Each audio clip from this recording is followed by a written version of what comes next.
স্বাগত ডিবিসি সংবাদে, আপনাদের সাথে আছি সুরভি আলম তরণী। ভালো লোকেশনে খালি জমি দেখলেই দেরি না করে সেখানে তুলে দেয়া হতো প্রাচীর, এরপর সন্ত্রাসী বাহিনী পাঠিয়ে জমির মালিককে দলিল বুঝিয়ে দিয়ে বাধ্য করা হতো। গেল 10 বছরে বরিশালের গৌর নদীতে একরের পর একর জমি দখলের অভিযোগ সাবেক সংসদ সদস্য আবুল হাসনাত আবদুল্লার বিরুদ্ধে।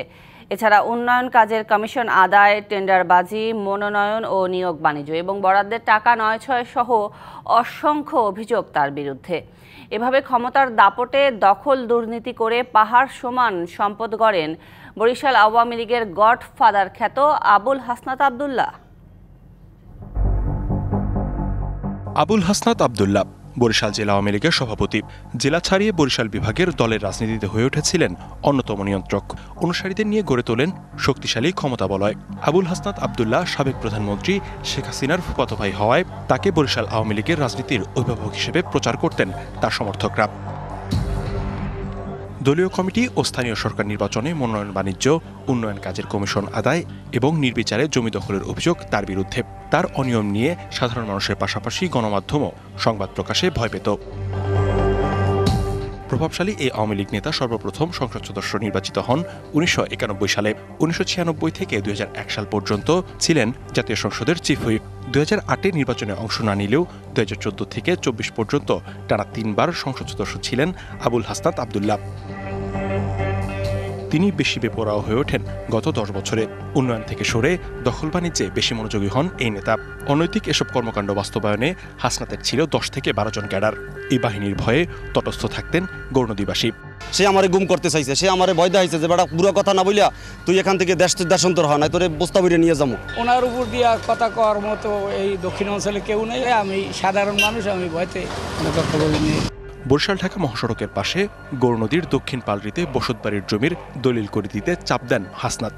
রাজি না হওয়ায় এক পর্যায়ে ক্যাডার দিয়ে বসতভিটার চারপাশে প্রাচীর তোলেন। রিকশা গ্যারেজের মিস্ত্রি নূর মোহাম্মদের 1 একর 48%, উত্তর বিজয়পুরে 2 হিন্দু পরিবারের 70%, এক চিকিৎসকের 10% সহ একরের পর একর জমি দখল করে প্রাচীরে আটকে রাখেন প্রভাবশালী এই আওয়ামী লীগ নেতা। তার সীমাহীন দাপটে নামমাত্র মূল্যে জমি লিখে দিতে বাধ্য হন অনেকেই।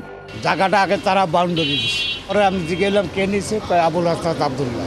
আমার দেওয়ার কথা 30 লক্ষ, আমি টাকা 16 লক্ষ আমার নামে আইছে, কিন্তু আমি পাইছি 12 লক্ষ।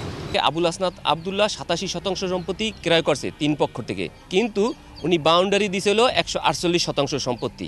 পুষ্কুনিরা নিজের সেই আইয়া বরাট করিয়া ফেলাইছে। এছাড়া গৌরনদী মুক্তিযোদ্ধা স্মৃতি পাঠাগারের নাম করে অন্যের 30% জমি হাসনাতের নামে রেকর্ড করিয়ে নেওয়ার অভিযোগ রয়েছে। দুর্নীতি দখলে হু করে বাড়তে থাকে আবুল হাসনাত আবদুল্লাহ সম্পদ। 2014 নির্বাচনের হলফনামা অনুযায়ী তার আয় ছিল 25,44,000 টাকা, যা 2024-এ বেড়ে দাঁড়ায় 4,17,00,000 টাকা। বাড়ে স্থাবর অস্থাবর সম্পদও। 10ম জাতীয় সংসদ নির্বাচনে স্থাবর সম্পদ ছিল 1,12,00,000 টাকার, যা দ্বাদশ নির্বাচনে বেড়ে দাঁড়ায় 1,80,00,000। একইভাবে অস্থাবর সম্পদ 10 বছরে 1,44,00,000 থেকে বেড়ে হয় 33,05,00,000 টাকা। হলফনামা অনুযায়ী 10 বছরে আবুল হাসনাত আবদুল্লার সম্পদ বেড়েছে কয়েক গুণ, যদিও প্রকৃত সম্পদের পরিমাণ আরও অনেক গুণ বেশি বলছেন সংশ্লিষ্টরা। নির্বাচন কমিশন এবং দুদকের একটি টিম নিয়ে এটা তদন্ত করা উচিত, এবং তদন্ত করে কোথাও তার প্রকৃত আয়ের উৎসটা কী এবং আয়ের যে বিবরণীটা এটা কতটুকু যৌক্তিক, এগুলি কিন্তু দেওয়া উচিত। কারণ একজন সংসদ সদস্য যিনি নির্বাচিত হবেন, তিনি যদি তার ওই জায়গাটায় শুধু স্বচ্ছতা এবং জবাবদিহিতা না থাকে, তাহলে নির্বাচিত হওয়ার পরে জনগণের জন্য উনি কী করতে পারবেন? এসব অপকর্মের দায়ে আবুল হাসনাত আবদুল্লাহর সুষ্ঠু বিচার দাবি টিআইবির। যারা এই ধরনের অপরাধ করে, জমি দখল করে, জনগণের ক্ষতি করে, তাদের শাস্তির আওতায় আনতে হবে। 5ই আগস্ট আওয়ামী লীগ সরকারের পতনের পর থেকেই আত্মগোপনে এই প্রভাবশালী নেতা ক্ষমতার দাপটে যারা দখল বাণিজ্য চালিয়েছে, জনগণের টাকা যারা আত্মসাৎ করেছে, তাদের দ্রুত আইনের আওতায় আনার দাবি বরিশাল 1 আসনের বাসিন্দাদের। DBC news desk. যেমনটি জানাচ্ছিলাম, বরিশাল আওয়ামী লীগের গডফাদার খ্যাত আবুল হাসনাত আবদুল্লাহর দুর্নীতির বিষয় আরও বিস্তারিত জানার চেষ্টা করব আমরা, এবং আমাদের সাথে বরিশাল সেন্টার থেকে যুক্ত হয়েছেন স্টাফ রিপোর্টার সালেহ টিটু। সালেহ টিটু, আমরা প্রতিবেদনে দেখছিলাম 2014 থেকে 24 পর্যন্ত টানা 3 বার সংসদ সদস্য ছিলেন আবুল হাসনাত আবদুল্লাহ এবং গড়ে তুলেছেন নিজস্ব দখলদার বাহিনী। এই 10 বছর দীর্ঘ সময়ে প্রশাসন আসলে কি করেছে, তাদের ভূমিকা কি ছিল? তরুণী, আপনাকে ধন্যবাদ। আসলে এই প্রশ্নের উত্তরটা দেওয়ার আগে আমি একটু ফিরে যেতে চাই। আমি যে সময় স্টেজে করতে গিয়েছি তার আগেই কিন্তু আবুল হাসনাত আব্দুল্লাহ দেশ ছেড়েছে। এখনো তাদের মধ্যে, ওখানে এলাকাবাসীর মধ্যে এখনো ভয় ভীতি কিন্তু কাজ করছে। তারা কিন্তু মুখ খুলতে সাহস পায়নি। তার মধ্যে থেকে কিছু লোক প্রতিবাদী তারা চলে এসেছে। মানে তিনি এমন একটা গডফাদার ছিলেন এবং পুরো বরিশাল বিভাগের 6টা জেলা তিনি কিন্তু নিয়ন্ত্রণ করেছেন তার শাসন আমলে। এবং তিনি কিন্তু 3বার না, এর আগেও কিন্তু 2বার তিনি কিন্তু আরো সংসদ সদস্য ছিলেন বরিশাল 1 আসন, গৌরনদী আগলঝিরা আসন, বরিশাল 1 আসন থেকে। এবং ওই 1996 সালেও কিন্তু বেশ কয়েকটা গডফাদার কিন্তু গড়ে তুলেছিলেন এবং তার নামে বেনামে অনেক বাহিনী ছিল, সেটা বরিশাল নগরী পর্যন্ত কিন্তু বিস্তার লাভ করেছে। আর আপনি যে প্রশ্নটা করেছেন যে তার সাথে যে প্রধান, তার সেকেন্ড ইন কমান্ড ছিল গৌরনদী পৌর মেয়র হারিস। সে হারিস কিন্তু ঢাকা থেকে গ্রেপ্তার হয়েছে। তার বিরুদ্ধে হত্যা চেষ্টা মামলা সহ বিএনপি কার্যালয়ে আগুন এবং সন্ত্রাসী কার্যকলাপ এগুলো নিয়ে কিন্তু তার বিরুদ্ধে 5 থেকে 7টি মামলা দায়ের হয়েছে ইতিমধ্যে। সে মামলায় কিন্তু তিনি গ্রেপ্তার হয়েছে ঢাকা থেকে, তার একটা বাসা থেকে। সেখান থেকে তাকে কিন্তু বরিশাল কারাগারে, কেন্দ্রীয় কারাগারে রাখা হয়েছে। আর এছাড়া তার যে সেকেন্ড ইয়ার কমান্ডের সাথে যে সন্ত্রাসী বাহিনী, এবং এই সন্ত্রাসী বাহিনী নিয়ন্ত্রণ করতেন কিন্তু এই হারিসই সব, এই পৌর মেয়র হারিসই সবকিছু করতেন। তিনি তাকে অর্ডার করতেন খালি যে ওই জমি দখল করো, ওখানে ওকে মারধর করো, অমুক নেতা অমুক আমার উপর থেকে উঠতে যাচ্ছে তাকে সরিয়ে দাও, এই ধরনের তার কাছে কমান্ড আসতো। হারিস সেগুলো বাস্তবায়ন করতেন। এবং এর জন্য কিন্তু তার প্রায় শতাধিক যুবক কিশোর শ্রেণীর ছেলেমান ছিল যারা তার তাকে বেতনভুক্ত ভাবে তাদেরকে রাখতেন এবং বিভিন্ন কাজে পাঠাতেন। তার সবচেয়ে ক্ষমতার ধসটা হয় যে সময় লাস্ট নির্বাচনে, উপজেলা নির্বাচনে আবুল হাসনাত আব্দুল্লাহ চেয়েছিলেন তার মেজর ছেলে মঈন আব্দুল্লাহকে পৌর মেয়র বানাতে, গৌরনদীর পৌর মেয়র বানাতে। এর জন্য তিনি হারিসকে পদত্যাগ করিয়ে ওখানে মঈন আব্দুল্লাহকে নির্বাচন, কিন্তু পরবর্তীতে সরকার বলে দিল যে আত্মীয় স্বজন কেউ নির্বাচন করতে পারবে না, সেক্ষেত্রে সেখান থেকে তার কিন্তু সরে আসতে হয়। এইভাবে সে কিন্তু তার এই ঘটনাগুলো ঘটার সময় সালেহ টিটু আসলে আইন শৃঙ্খলা বাহিনীর কি পদক্ষেপ ছিল, নাকি তিনি আইন শৃঙ্খলা বাহিনীকেও নিয়ন্ত্রণ করতেন? সে আইন শৃঙ্খলা প্রতিটা জায়গায় তার নিয়ন্ত্রণ ক্ষমতা ছিল। আইন শৃঙ্খলা বাহিনী তার কথায় উঠতে বসতো। এখানে আইন শৃঙ্খলা বাহিনীর করার কিছুই ছিল না। তাদের কাছে যদি কোনো অভিযোগ যেত, সেই অভিযোগের পরিপ্রেক্ষিতে তারা দেখা যেত তারা এতই তাদের ক্ষয়ের খাত ছিল। আবুল হাসনাত আব্দুল্লাহ একজন অভিযোগ গৌরনদীর যে গ্যারেজ মালিক দেখেছেন, সে গ্যারেজে যে বক্তব্য দিয়েছে আমাদেরকে, উনি গিয়েছিল তার অভিযোগটা জানাতে। সে অভিযোগটা তাকে বসিয়ে রেখে তিনি সামনের রুমে গিয়ে আবুল হাসনাত আব্দুল সাদের মোবাইলে কথা বলেছে। এই ছিল এখানে সব, মানে প্রতিটা জায়গা আবুল হাসনাত আব্দুল্লাহ আসলে তার সন্ত্রাসী। সালেহ টিটু, বেশ কয়েকজন শক্তিশালী হাতের কথা উঠে এলো এবং এই যে ক্ষমতার দাপটে এতদিন যারা দখল বাণিজ্য চালিয়েছে তারা এখন কোথায়, তারা কি ধরাছোঁয়ার বাইরে কিনা, তাদের বিরুদ্ধে কর্তৃপক্ষ এখন কতটা তৎপর? এখন আসলে এইভাবে আবুল হাসনাত আব্দুল্লাহ যে দুর্নীতিগুলো করেছে, যে সন্ত্রাসী কার্যক্রম চালিয়েছে, এসব বিষয়ে মামলা হয়েছে। মামলা হওয়ার পর আসলে পুলিশ দ্বারা নতুন সেট আপ এসেছে, সরকার অন্তর্বর্তী সরকার আসার পর তারা প্রতিটা থানায় পরিবর্তন এনেছে। পরিবর্তন আনার পর কিন্তু এখন তাদেরকে গ্রেফতারের চেষ্টা করছে। কিন্তু বেশিরভাগ যারা গডফাদার, এই আবুল হাসনাত আব্দুল্লাহ, হারিস, এদের নিয়ন্ত্রণে ছিল যেসব সন্ত্রাসী বাহিনী, তারা কিন্তু 5 তারিখের আগেই তারা স্থান ত্যাগ করেছে। যে সময় আমরা এটা জেনেছি যে যেদিনকে প্রচার হলো, 4 তারিখ রাতে প্রচার হলো সেনাবাহিনী প্রধান বক্তৃতা রাখবেন, এই সময় তারা বুঝে গিয়েছিল আসলে দেশে কি হতে যাচ্ছে। এরপর তো আবুল হাসনাত আব্দুল্লাহ কিন্তু পালিয়েছে 1 মাস পূর্বে। তিনি 1 মাস পূর্বেই কিন্তু এলাকা ছেড়ে চলে গিয়েছেন। এছাড়া আরেকটা তথ্য দিয়ে রাখি, আমার সেখানকার যারা জমি দখল করেছে তাদের সাথে কথা হয়েছে, তারা জানিয়েছেন এখন এটাই দেখার বিষয় বিচারিক প্রক্রিয়া কতটুকু ত্বরান্বিত হয়। অসংখ্য ধন্যবাদ সালেহ টিটু আপনাকে যুক্ত হবার জন্য। পূর্বাচলে পুলিশের তল্লাশি চৌকিতে প্রাইভেট কারের ধাক্কায় বুয়েট শিক্ষার্থী মুহতাসিম মাসুদ নিহতের ঘটনায় ক্যাম্পাসে বিক্ষোভ ও মানববন্ধন করেছেন সাধারণ শিক্ষার্থীরা। এ সময় দোষীদের দ্রুত বিচার ও নিরাপদ সড়কসহ 5 দফা দাবি জানান তারা। এদিকে এ ঘটনায় গ্রেপ্তার প্রাইভেট কারের চালকসহ দুজনের শরীরে অ্যালকোহল ও গাঁজার উপস্থিতি পাওয়া গেছে বলে জানিয়েছে রূপগঞ্জ থানা পুলিশ। তাদের জিজ্ঞাসাবাদের জন্য রিমান্ড আবেদন করা হয়েছে। বৃহস্পতিবার রাত 3টার দিকে পূর্বাচল 300 ফিটের নীলা মার্কেট এলাকায় পুলিশের তল্লাশি চৌকিতে একটি প্রাইভেট কার সজোরে ধাক্কা দেয়। এ সময় সেখানে দাঁড়ানো মোটরসাইকেল আরোহী বুয়েটের 3 শিক্ষার্থী গুরুতর আহত হন। তাদের মধ্যে সিএসসি বিভাগের 2য় বর্ষের শিক্ষার্থী মুহতাসিম মাসুদ ঘটনাস্থলেই মারা যান। তার 2 সহপাঠী মেহেদি হাসান খান ও অমিত শাহকে দ্রুত হাসপাতালে ভর্তি করা হয়। রূপগঞ্জ থানার ভারপ্রাপ্ত কর্মকর্তা লিয়াকত আলী জানান, এই ঘটনায় গ্রেপ্তার প্রাইভেট কারের চালক সহ দুজনের শরীরে অ্যালকোহল ও গাঁজার উপস্থিতি পাওয়া গেছে। ওর শরীরে পাওয়া গেছে আপনার মদ এবং গাঁজা। 3 জনের বিরুদ্ধে একটা নিয়মিত মামলা হয়েছে সড়ক পরিবহন আইনে এবং তাদেরকে ডোপ টেস্ট করা হয়েছে। ডোপ টেস্টের রেজাল্টও পজিটিভ আসছে এবং তাদের ওই গাড়িতে তল্লাশি করে আমরা এক ক্যান অর্থাৎ একটা বিয়ারও পাওয়া গেছে। এই দুইটা মিলে তাদের বিরুদ্ধে আরেকটা নিয়মিত মামলার প্রস্তুতি চলতেছে, সেটা পুলিশ বাদী হয়ে মামলা করবে। ওই 3 জনকে আসামি করে করা হবে। প্রাইভেট কারের চালক মুবিন আল মামুন সাবেক একজন সেনা কর্মকর্তার সন্তান।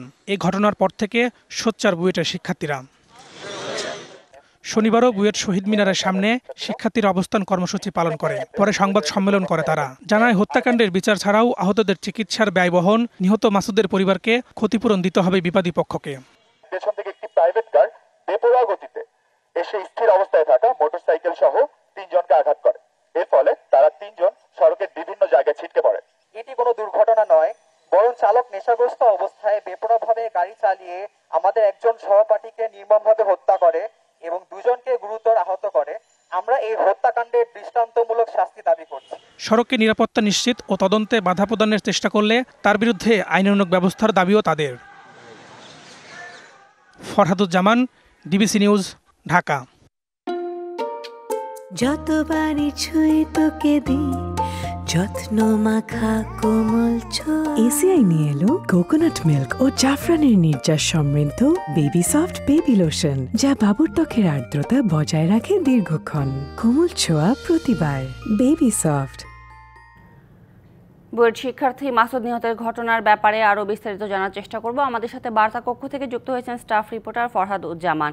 ফরহাদ, আপনি নিশ্চয়ই শুনতে পাচ্ছেন আমাকে, এবং এই ঘটনায় যেই বিষয়গুলো ঘটেছে, যে সহপাঠীদের আবারও 6 দফা দাবিও কিন্তু রয়েছে, এই ব্যাপারে প্রশাসন অথবা বিশ্ববিদ্যালয় কর্তৃপক্ষ কি বলছে?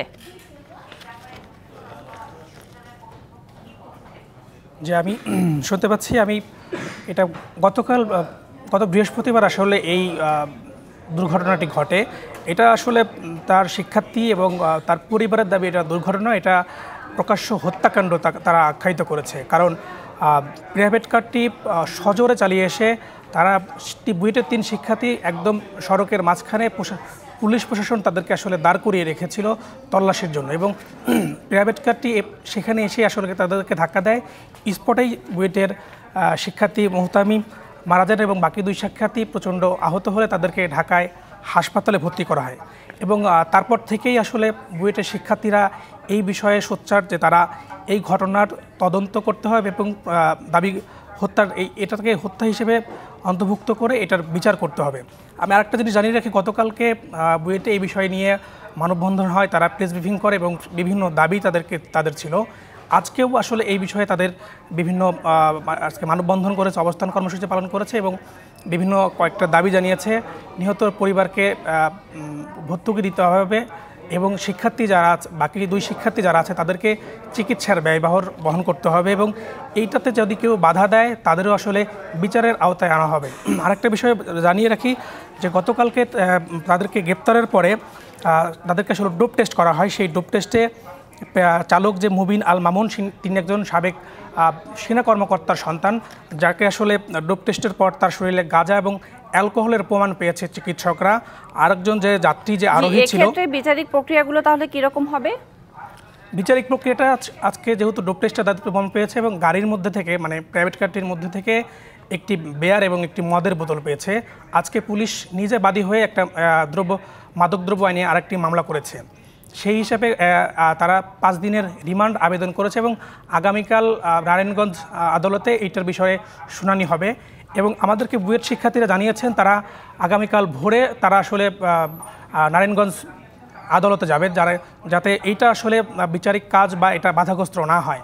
কারণ তারা বিভিন্নভাবে আমাদেরকে জানিয়েছে যে যেহেতু তিনি একজন সাবেক সেনা কর্মকর্তার সন্তান এখানে রয়েছেন, তারা বিভিন্ন সময় এটাকে বাধাগ্রস্ত করার চেষ্টা করছে এবং এটাকে ভিন্ন খাতে, এবং তারা জানিয়েছে এই প্রসঙ্গে ফরহাদ জানতে চাচ্ছি যে মামলা এবং আরও গ্রেপ্তারের বিষয়ে ভিকটিমের পরিবারের নিরাপত্তা নিয়ে কোনো শঙ্কা রয়েছে কিনা?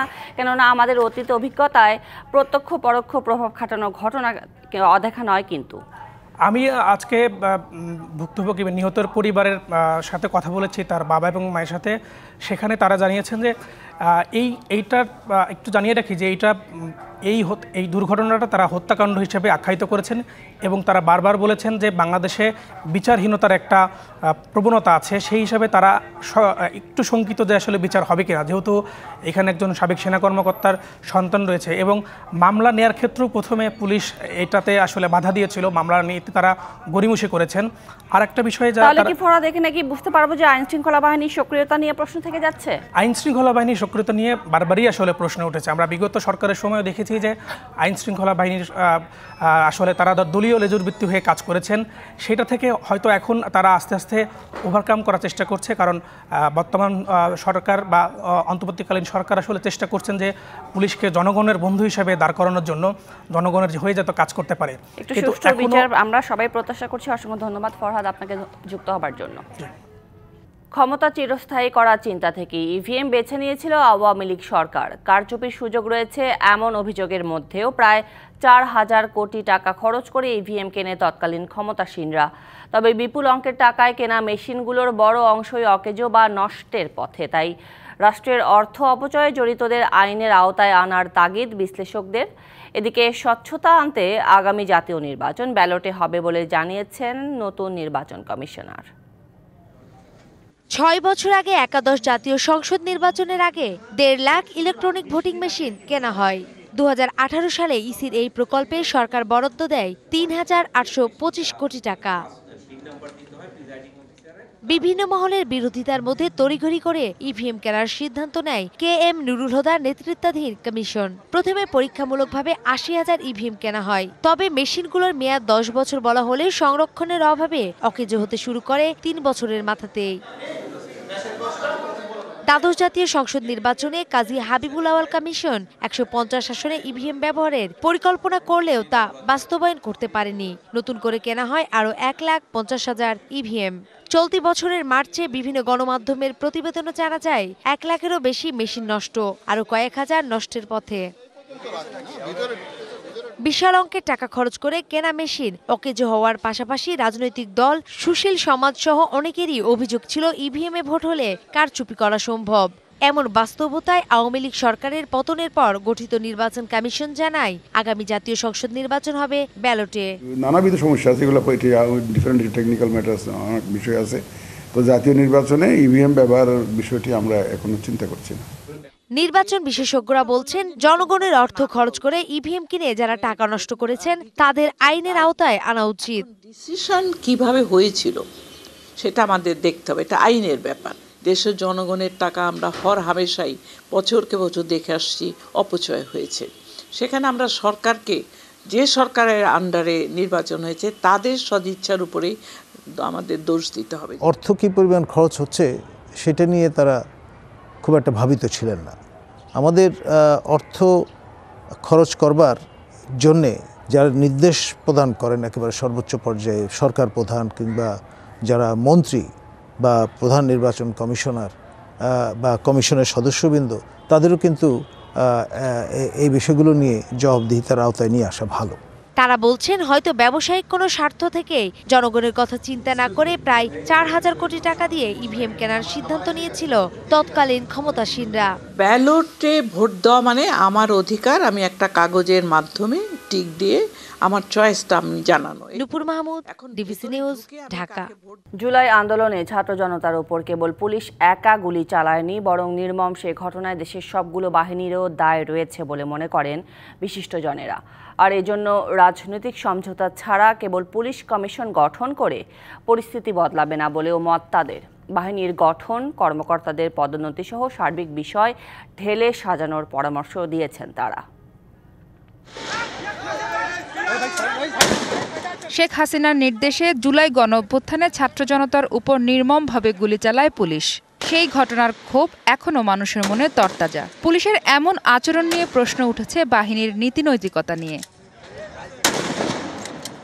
শনিবার সকালে রাজধানীর সিরডাপ মিলনায়তনে আয়োজিত এক আলোচনা সভায় বক্তারা প্রশ্ন তোলেন, সরকার চাইলেই কি পুলিশ নিরীহ জনগণের উপর নির্যাতন চালাতে পারে? বর্তমানে ল এনফোর্সিং এজেন্সি পুলিশের থানাতে ব্যাপক বাণিজ্যের অভিযোগ আমরা পাচ্ছি। অর্থাৎ আমরা যে সংস্কারের দিকে যাচ্ছি সেই আলামতটা সেভাবে দেখছি না। আমাদের দেশের আইন শৃঙ্খলা বাহিনীকে আমরা মানে অন্য দেশ কর্তৃক একটা নাটকের স্ক্রিপ্ট মঞ্চায়ন করার জন্য ব্যবহার করে আমাদের দেশের ইমেজকে আমরা ক্ষুণ্ণ করছি। জনসেবায় পুলিশের ব্যবহার নিশ্চিত করতে হবে, আর এজন্য এই বাহিনী যেন কোনোভাবেই রাজনৈতিক স্বার্থ হাসিলের অস্ত্র না হয় তা নিশ্চিত করা জরুরি। এবং এটা একটা সেবা, এই বিষয়টি নির্বাহী বিভাগে বা রাজনৈতিক দলের মধ্যে প্রথমে প্রতিষ্ঠা করা দরকার। ক্ষমতা থাকতে পারে আপনার, কিন্তু তার চেয়ে বড় ক্ষমতা আপনার বিবেকের সাহস। বিশিষ্টজনরা বলেন, কেবল পুলিশ বাহিনী সংস্কার করলেই সমস্যার সমাধান হবে না, বরং এজন্য সামগ্রিক নিরাপত্তা ব্যবস্থা ঢেলে সাজাতে হবে। কার স্বার্থে কাজ করেন? আসলে কি জনগণের স্বার্থে যদি কাজ করা না হয়, পুলিশকেও তো আর যেভাবে আমরা দেখতে চাচ্ছি ওভাবে নাও পেতে পারি। আমাদেরকে আপনারা আর স্বৈরাচার হতে দিয়েন না, এটা আমি জনগণকে বলবো। বক্তারা আরও বলেন, কোনো বাহিনী বিলুপ্ত করা ঠিক হবে না, বরং তাদের মধ্যে ক্ষমতা ও দায়িত্বের ভারসাম্য নিশ্চিত করা বেশি জরুরি। এটা পুলিশের মানবাধিকারকে আমরা লক্ষ্য করেছি। আমরা কি সুরক্ষা চাচ্ছি? যে পুলিশ সদস্যরা আত্মসমর্পণ করতে চেয়েছিল, যারা আত্মরক্ষার জন্য পালিয়ে গিয়েছিলেন, তাদেরকে কিন্তু হত্যা করা হয়েছে। ওয়েল ইকুইপড পুলিশকে না করা যায়, আর যদি রাজনৈতিকভাবে তাদের ব্যবহার থেকে বিরত না থাকা যায়, তাহলে আমাদের এই ধরনের ঘটনা আরও পুনরাবৃত্তি ঘটবে। জনগণের নিরাপত্তা নিশ্চিতে আইন শৃঙ্খলা বাহিনীর পাশাপাশি বিচার বিভাগকেও স্বাধীন রাখার তাগিদ দেন তারা। নেগলিজেন্স রিলেটেড লায়াবিলিটি, যে দায়িত্ব পালন করার সময় যদি অবহেলা হয়ে থাকে, ইন্টারনাল থেকে বার হয়ে এক্সটার্নাল অ্যাকাউন্টেবিলিটি এনশোর করার জন্য বিচার বিভাগের স্বাধীনতা অত্যন্ত গুরুত্বপূর্ণ। বক্তারা বলেন, পুলিশ বাহিনীর গুণগত পরিবর্তন কেবল কমিশন গঠন করেই আসবে না। আমাদের যে রেকর্ডসগুলো আছে সেটা পিরিয়ডিক আকারে ডিক্লাসিফাই করতে হবে, তাহলে পুলিশ তাদের কার্যক্রমের ব্যাপারে বেশ কিছু ব্যাপারে তারা সাবধানে কাজ করবে। ভবিষ্যতে যেন পুলিশ বা অন্য কোনো বাহিনী জনগণের আকাঙ্ক্ষার বিপরীতে কাজ না করে, এমন কার্যকরী সংস্কারের উদ্যোগ নেয়ার তাগিদ দেন আলোচকরা। তাদের বিভিন্ন এজেন্ডা বাস্তবায়নের জন্য ব্যবহার করা। DVC news, Dhaka. বৃষ্টি আর হিমেল হাওয়ায় জেঁকে বসতে শুরু করেছে শীত। বঙ্গোপসাগরে অবস্থানরত সুস্পষ্ট লঘুচাপটি নিম্নচাপে পরিণত হওয়ায় উপকূলীয় এলাকাগুলোতে গুঁড়ি গুঁড়ি বৃষ্টি হচ্ছে। সোমবার থেকে ঢাকাসহ দক্ষিণাঞ্চলে বৃষ্টির পূর্বাভাস দিয়েছে আবহাওয়া অধিদপ্তর। দেশের 4টি সমুদ্র বন্দরকে 1 নম্বর সতর্ক সংকেত দেখাতে বলা হয়েছে। পৌষের শুরুতেই সারা দেশে বাড়ছে শীতের তীব্রতা। এর মাঝেই বঙ্গোপসাগরে নিম্নচাপের প্রভাবে উপকূলীয় এলাকায় দেখা দিয়েছে বিরূপ আবহাওয়া। হাড় কাঁপানো শীত আর বৃষ্টিতে ভোলায় জনজীবন বিপর্যস্ত। ভোর থেকেই দফায় দফায় হালকা থেকে মাঝারি বৃষ্টি হচ্ছে। ঘন কুয়াশা ও মেঘে আকাশ ঢেকে থাকায় সূর্যের দেখা মিলছে না। এতে তাপমাত্রা কমে শীতের প্রকোপ আরও বেড়েছে। বৃষ্টি বাদল হইতাছে, যাত্রী পায় না, আগের মতো যাত্রীও হয় না। আজকে ভোলার পরিস্থিতি অত্যন্ত শোচনীয়। আমন ধান কাটার মৌসুমে বৃষ্টিতে কাজ করতে কষ্ট হচ্ছে কৃষকের। এমন আবহাওয়া থাকলে রবি শস্যের ক্ষতির শঙ্কায় চাষিরা। বেগুনি চারা আছে, লোডেল গাছ আছে, শাকসবজি করছি, সমস্যা হইতে পারে বৃষ্টির কারণে। পটুয়াখালীর আকাশ মেঘাচ্ছন্ন। কুয়াকাটা, কলাপাড়া সহ অনেক জায়গায় গুঁড়ি গুঁড়ি বৃষ্টি হচ্ছে। দমকা হাওয়ায় শীত আরও বেশি অনুভূত হচ্ছে। গভীর সাগরে অবস্থানরত জেলেরা পড়েছেন বেকায়দায়। বেশি নেবে তাহলে কষ্ট শীতে আপনার গাড়ি গুড়ি পাইতেছি না, ঠান্ডায় হয়ে যাইতেছে। সাতক্ষীরা ও ঝালকাঠিতে গত কয়েকদিন ধরে শীতের প্রকোপ বেশি। এর মাঝে যোগ হয়েছে বৃষ্টি। শীত আর বৃষ্টিতে বেশি ভোগান্তিতে নিম্ন আয়ের মানুষ। যশোরে হাসপাতালে বেড়েছে রোগীর সংখ্যা। বেশিরভাগই ঠান্ডা, শ্বাসকষ্ট ও নিউমোনিয়ায় আক্রান্ত। তাদের কাশির সমস্যা হচ্ছে, তারপর হচ্ছে শ্বাস নিতে কষ্ট হয়। তো এসব ক্ষেত্রে আসলে তাদেরকে কি করতে হবে? তাদেরকে মনে করেন যে গরম জামা কাপড় পরায় রাখা, তাদের হচ্ছে মাথাটা ঢেকে রাখা, এগুলো করণীয়। তাপমাত্রার পারদ নামতে থাকায় চুয়াডাঙ্গায় খেটে খাওয়া মানুষও বিপাকে। বেলা বাড়লেও দেখা মেলেনি সূর্যের। সর্বোত্তরের জেলা পঞ্চগড়েও শীতে নাজুক জনজীবন। কুয়াশায় ঢাকা পড়েছে পথঘাট। হিমেল হাওয়ায় ভোগান্তিতে খেটে খাওয়া মানুষ। আবহাওয়া অধিদপ্তর বলছে 24-25 ডিসেম্বর রাজধানী সহ দেশের দক্ষিণাঞ্চলে বৃষ্টির সম্ভাবনা আছে। এতে সারা দেশে বাড়তে পারে শীতের তীব্রতা। এখন টেম্পারেচার যেটা কমার কথা সেটা না কমে যদি বাড়ে, মিনিমামটা যেটা আমাদের শীতের প্রকোপটা বাড়ায়, সেটা কিন্তু বাড়তির দিকে। যেহেতু আকাশ মেঘলা থাকার কারণে আমাদের দিনের আলোটা তেমন একটা আসছে না, এই জন্য অনুভূতিটা বেশি হচ্ছে শীতের। এদিকে বাতাসে জলীয় বাষ্পের পরিমাণ বেড়েছে এবং ধুলা ধোঁয়ার মিশ্রণে বাতাস আরও অস্বাস্থ্যকর হয়ে উঠেছে। ফলে এয়ার কোয়ালিটি ইন্ডেক্সে 205 স্কোর নিয়ে বায়ু দূষণে বিশ্বের শহরগুলোর তালিকায় 3য় অবস্থানে রয়েছে Dhaka. Likhonkanti Bhowmik, DBC news desk. সংবাদ এই ছিল এখনকার মতো। ডিবিসি নিউজের সংবাদগুলো পড়তে ভিজিট করুন dbcnews.tv আর ভিজিট করুন ডিবিসি নিউজের ফেসবুক পেজ এবং ইউটিউব চ্যানেল। সঙ্গে থাকুন।